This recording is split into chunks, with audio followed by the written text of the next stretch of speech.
In this video, I'm going to show you how to crop with the quick selection tool. So first you want to do is make sure that you have some images that you can crop and that both of those images, or the images that you want to crop, are able to be edited. So that means they can't be smart objects.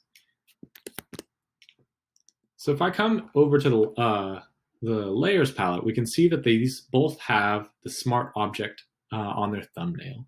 So all I need to do is come over to the layer name, right click, and come to rasterize layer. Now I can edit that actual layer. So I'm going to do that to both of these because I want to show a little bit of something on both of them. And I'm going to hide this one first so I can edit this one, edit this image. So the tool that we're going to be using is the quick selection tool. And it is attached to the magic wand tool. So if you click and hold, you can see that W is the quick button for both the magic wand tool and the quick select tool, as well as the object select tool. We're going to stick with the quick select tool for right now. So I'm going to switch over to that. Now what this does is it creates a special brush. And if we come to the top, we can see that this is shaped like a brush. I can change the size of this, just like any other brush. And I can change the hardness and spacing, just like any other brush. But we're going to keep it like this. But when I click, you can see it's going to keep on trying to add sections to my selection. And the more that I click, the more that's going to add on. So it's doing a pretty good job so far adding on to selections. And we can see in the top of my properties bar, I have it on to add. I can also change it to the individual one. So as I click, it'll start adding. I can also change it to subtract, and I can click and drag, and you can see that it's removing from that selection. On the regular one, if I press down Shift, it'll always add. And if I press down Option or Alt, it'll always subtract. So I can use this to create a selection of the background that I want to erase out, or I could try to make a selection of the ram's head and so that I can copy and paste that or inverse the selection later. Tricky thing is that it's still just a computer. So as I click around, it tries to guess at what I want selections of, but it doesn't always know. You can see,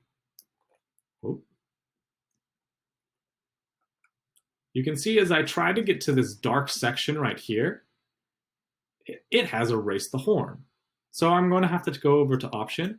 I'm going to have to click on the horn a couple times to tell it that I want the rest of this horn, even though the rest of this horn is really dark. And it kind of gets the edges, but it kind of doesn't. So you have to do with this a lot of back and forth. And it doesn't quite know what to do with this blurry edge of the RAM. For right now, I'm going to keep it. But we can see that I have a pretty good selection of this side. We get a little bit more of the hair. And once I have a selection that I like, I can press delete. And you can see that that removed a decent amount of the background, although it gave me a pretty sharp edge. I'm going to try to do the same over here, but we might, or we might not, be able to get what we want.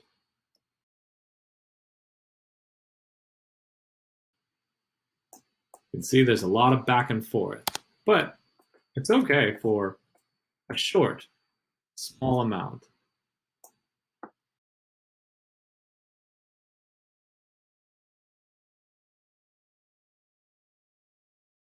When I want to stop making selections, I can come up to Select, and then I can come to Deselect, or I can use its quick key of Shift D. So far, I did a pretty decent job. But not perfect. We can see that it's missed this little part at the top, so maybe I can try to delete that, but it's having trouble identifying it, so it's not going to delete it. So I have to usually switch over to something like my lasso tool or my eraser tool. You can see that it gave me a really jagged edge over here, so that I'd probably have to clean up with my eraser tool or, again, with my lasso or pen tool. Where the quick select tool shines is something that has a simple background.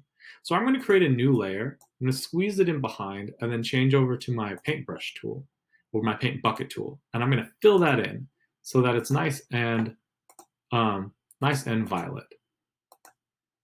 Notice that every time I try to click, I can't do it. It's because there's somehow a teeny tiny little selection somewhere. And I have no clue where that selection is. So very quickly, I'm going to come to select and then deselect so that there's no selections being made. And then I'll fill it in. We can see that we do have a lot of little weird things left over from something. But with that there, I can easily see my shape. So when I change to my quick selection tool, I can drag over most of this ram head and it will create a selection of it as best as it can.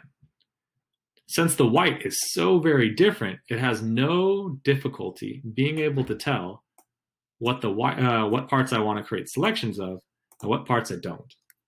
And if I ever get into a really small area, I can size my brush down, and that'll help it understand that it needs to squeeze into sections, just like it did for these lower parts of the jaw.